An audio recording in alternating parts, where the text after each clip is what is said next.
And welcome back to our series on modeling a T-Rex head on Art with Mackenzie. I'm your host, Mackenzie, and I will be taking you through some more of the process. We will start off where we left off, and we're going to go into edit mode, and now is a good time to increase the resolution of our model so we can start getting in some more of that detail. So we're going to be into edit mode, A to select all, and we are going to subdivide. And if your system can't handle a subdivision this large, then leave it be and do the best you can with what you got. We went from over 8 million polys to 31 million polys. And for me, it's going to take a moment to process. Make sure to save your work. At the end of each video, I'm going to try to remember to tell you to save your work, because that's what you need to be doing. Because doing all of this just to have your system crash or you lose all that work is just no fun. And art is supposed to be about having fun. So we will get back into sculpting. I probably won't be narrating too much. I'm just going to let you follow along, because what we're going to be doing more is just adding detail. You already know my process. You know I skip around. You know why. But I'll just give you notes here and there as to what I'm thinking. For example, when we're in Draw Sharp, we go around some of these scales that we've already done, and we add that little bit of depth and definition. Now, I had a great question as to why I don't use alphas on Blender. And in case you're not aware, alphas are a type of brush you can use that will imprint a design on your model for you. Now, they're really handy if you want to do a lot of work really fast, but I don't like to use them on projects like this, mostly because I don't want that type of repetition. You can change the brush size and orientation, and that seems like a lot of work, but at the end of the day, that brush is going to you're going to see that brush throughout your entire sculpt. And if you're going to go through all that work anyway, might as well do it the old-fashioned way. Now, with a head like this, this is where you really want to put in personalized detail. If we were doing the body, maybe we'd use an alpha, because I mean that's a lot of detail to have to go over a large dinosaur body. And you might be able to hide that repetition of the alpha brush easier than you would on the face. There's a lot of attention going to be going towards the face. We all like looking at faces, even on animals and dinosaurs. So when we do the face, that's where we want as much originality and a lack of repetition as possible. Now, I know we're doing the mirroring on each side for now, and I got a trick for that that we're going to be doing later. So when you look at the head straight on, you don't see perfect symmetry, and it's going to fool the eye into thinking that each side of the head is completely different. You'd have to look really hard to find that symmetry that we're sculpting in now. So, back to sculpting. Just going over every scale. That's all we're going to be doing quite a bit. We have to go over every scale here. In particular, have more focus around the eye, because we did stretch the eye to get these saddlebags. And when we stretched that eye out, we also stretched out those faces. So we'll have to go back quite a bit to get that detail back that we kind of lost when we were stretching and moving. We'd have to do it anyway, but here is just a good time to take a gander and make sure everything looks right.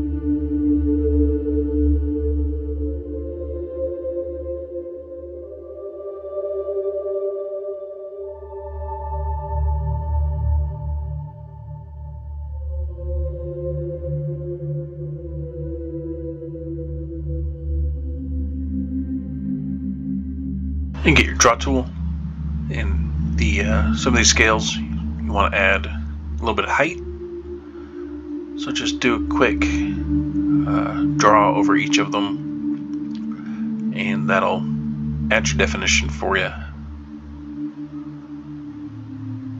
Give you a little bit of that texture that looks really neat, especially when it's printed out. And you can use your draw sharp to add to that definition. It just brings those faces down around the sides and makes your detail pop.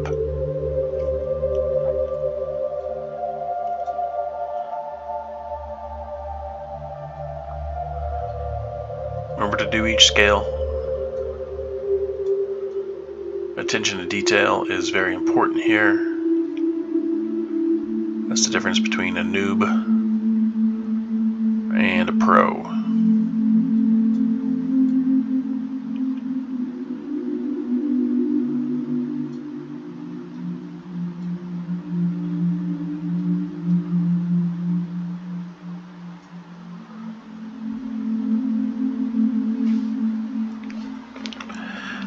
Take your time with it, get it exactly the way you want.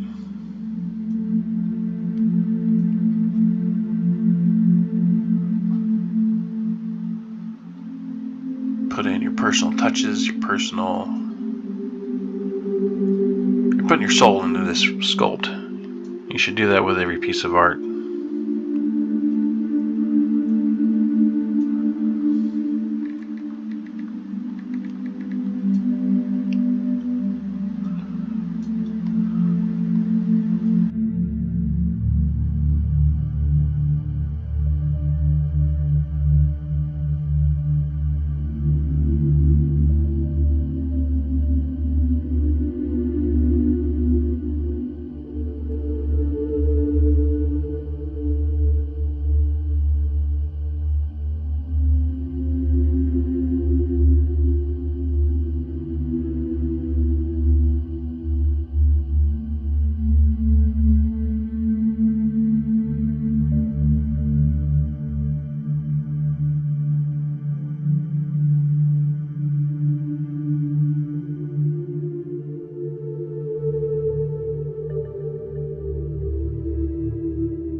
And we'll move along to the snout. This is me jumping around again. You can finish off that cheek if you want. At this point, I kind of like seeing progress made. So I skip around to other parts and I like to see how she's looking. And I come back and get back to the cheek. Now, some of the scales that we put on earlier may have blended together, which is fine. You can outline multiple scales, and what that's going to do is give the new scales that you're outlining here that sub texture definition, which is always kind of neat. Any type of subtexture is always good to have on your modeling. And if you're liking these videos, make sure to like, share, and subscribe. Really helps out with the channel so I can bring you cool content. I don't just do 3D modeling, I also do resin work, painting, sketching, all kinds of fun art stuff. So if you want to see more of it, you gotta hit that like button. Did you hit it yet? Oh yeah, Mark did. Thanks for hitting that like button, Mark. Now it's time for the rest of you to do it as well. Okay, let's get back to it. Some of the bigger scales, I add more drawing to it, or add more detail instead of just letting the draw sharp tool do its job. I hit Control. So instead of making a divot, it will add to the model.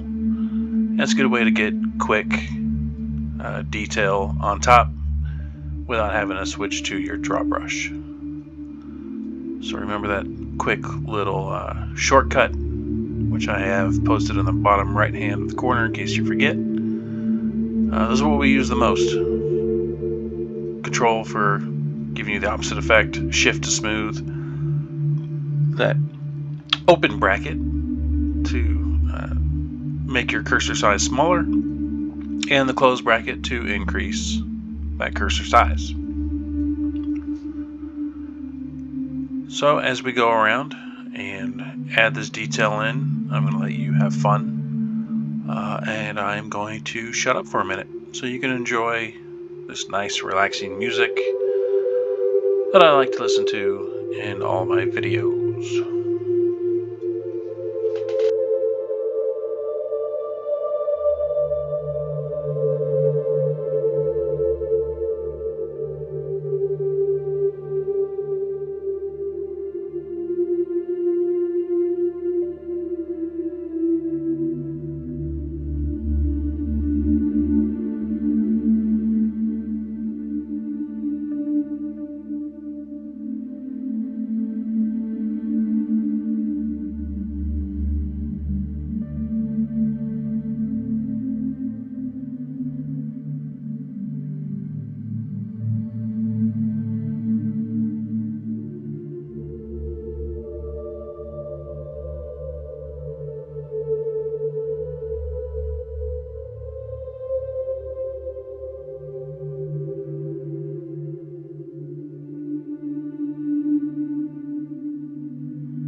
And remember, from time to time, switch up your direction that you're detailing your scales in, from clockwise to counterclockwise.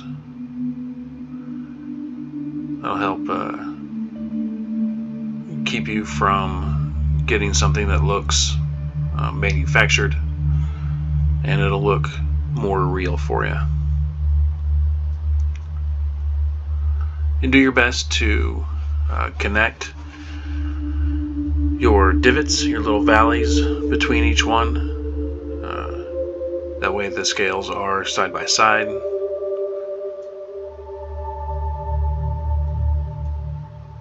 So I don't know if you see it on some of these.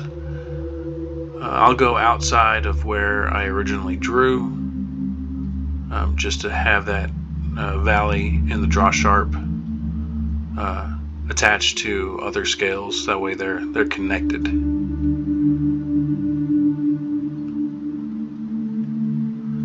And some parts, like right here, the faces have stretched so much that the detail has dropped. But no need to worry, just keep on trucking along. It's going to look fine in the end.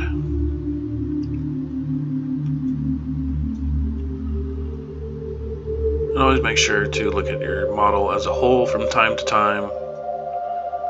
That lets you know where you need to work on more. Oopsies, don't want to do that. Here we go. Control Z is a fantastic tool to undo any oopsie daisies. And from time to time, I go through the field of mess ups and I pick me a bouquet of oopsie daisies. And that's why Control Z exists.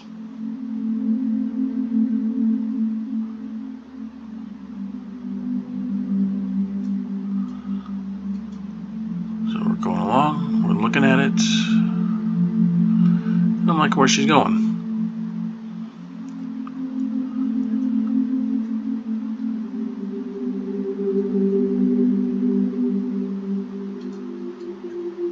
And we will be fixing up her lips later, but it's good to get some of that big old detail in there now.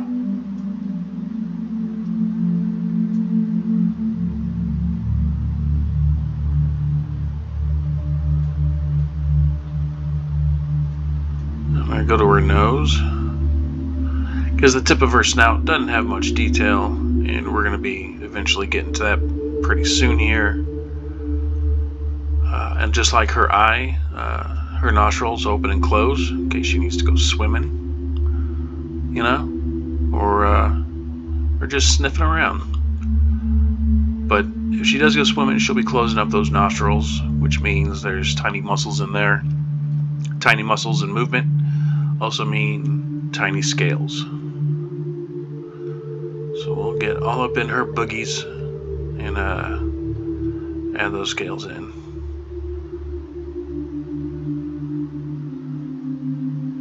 And you can finish up with the nose, or you can follow along with me.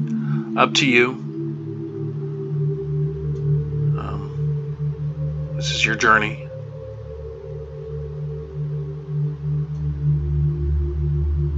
I don't want to mess up your technique or your process. This is just my process. And it works pretty well for me.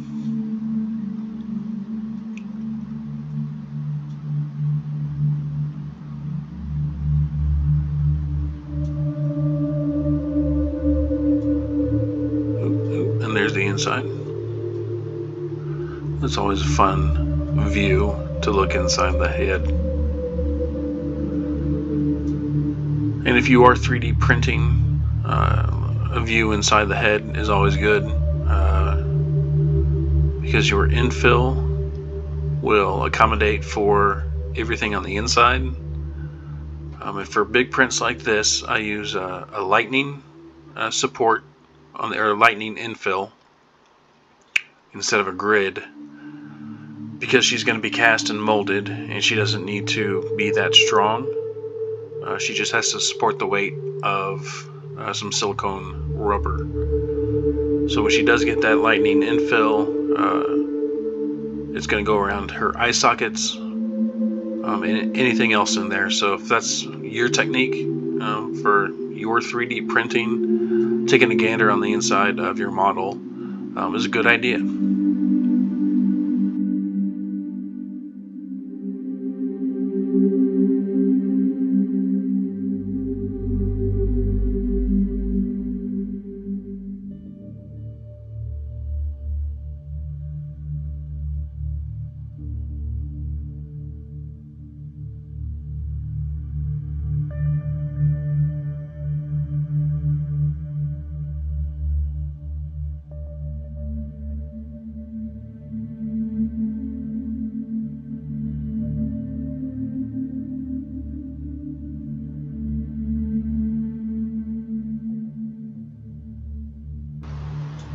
Some of y'all might be thinking, geez, Mac, why didn't we just do all this detail at the very beginning when we were making these scales so we don't have to go back and do all this extra work? What were you thinking? Well, if you paid attention in those videos, you know what I was thinking. I was thinking, I'm not too sure exactly what size these scales are going to be, so I'm going to put down the size that I think are good, and I'm going to keep moving along, and if it looks good, I'm going to go with it. Now remember, if we had just focused on just the eye, these bigger scales that we're outlining right now, they could be the same size as the eye, and when we pull away, it's just a whole bunch of tiny scales, bad transition between her brow to her eyeball or her eyeball to her cheek, and that wouldn't be any good. That would mean we'd have to do even more work, and I don't like doing more work than I have to. And as tedious as this is, I am still very lazy, and I like good results with as little effort as possible. So even though this is still a ton of work, it's a lot less than it would have been if you just jumped into it and started adding all this detail right off the bat. So that's why we come back and we do this. Because now we know exactly where the scales are going to be, we like our transitions, and it's going to look a lot better.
And your model's coming along. A little bit of work with the detail is really improving your model. Could you have done it without adding this? Probably. Would it look good? Meh, sure. But we want more than good. We want jaw-dropping, we want amazing, and we want as close to perfection as we can get.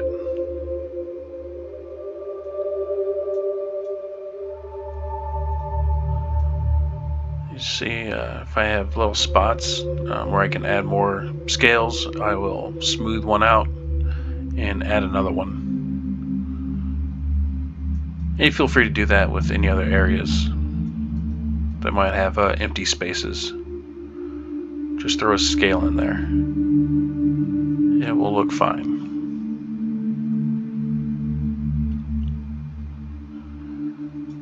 So you can keep going.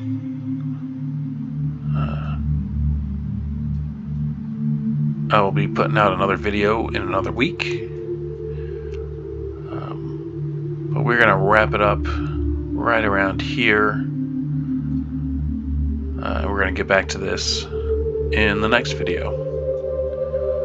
Just keep outlining your scales. Add height to it if you'd like. And we will continue this modeling journey next time. So thank you for sticking with me. Thanks for watching. Thank you for subscribing. Thank you for liking. And thank you for your comments. If there are any other comments or any questions you have for me, leave them down in the comments below. I will get to them as I see them. If there's anything you want to see in future videos, let me know. We're going to do a rhino in a future video because one of you wonderful people wants to see how to model a rhino. That's what we'll do. Once again, thank you for liking and subscribing, and I will see you guys next time.